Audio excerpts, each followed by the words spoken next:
নমস্কাৰ, আপোনালোকৰ হাতত যি এণ্ড্ৰইড মোবাইল আছে, এণ্ড্ৰইড মোবাইলৰ প্লে' ষ্ট'ৰত যাব।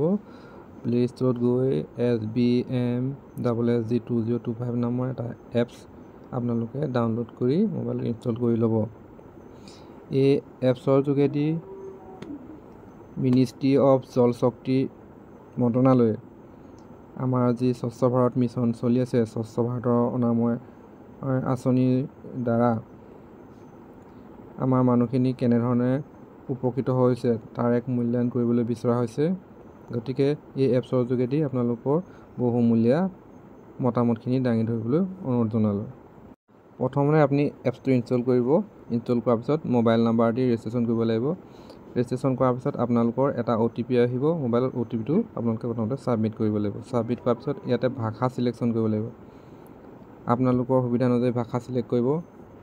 যদি আপোনালোকে ভাবে অসমীয়া ছিলেক্ট কৰিব, অসমীয়া ছিলেক্ট কৰিব পাৰিব।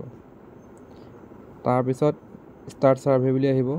তাৰপিছত আহিব এগ্ৰি বুলি অপশ্যনত টিপিব লাগিব।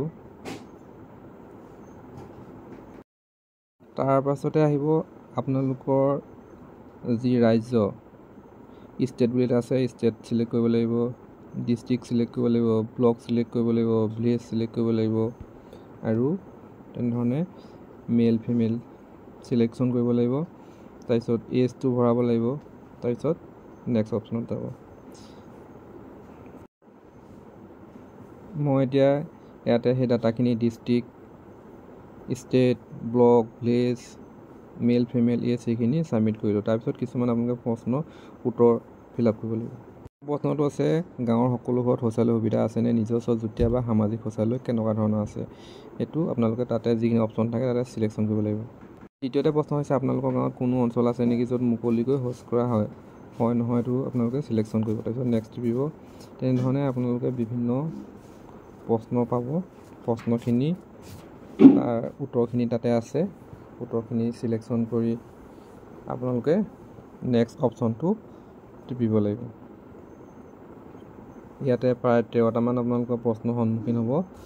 প্ৰত্যেকখিনি আপোনালোকে ভালদৰে পঢ়ি ধুনীয়াকৈ উত্তৰটো দিব পাৰিব। যিহেতু আপোনালোকে ভাষাটো যদি আপোনালোকে অসমীয়া কৰি লয়, আমাৰ অসমীয়া ভাষা বুজি পোৱাখিনিৰ কাৰণে অসমীয়া ভাষা সাজু হ'ব। যদি ইংৰাজী পাৰে ইংৰাজী ভাষাত কৰিব। আপোনালোকে যেনেধৰণে সুবিধা হয় তেনেধৰণে গোটেইকেইটা প্ৰশ্নৰ যি তলত উত্তৰকেইটা আছে, উত্তৰকেইটা ছিলেকশ্যন কৰি নেক্সট অপশ্যনটো আপোনালোকে দবাই গৈ থাকিব।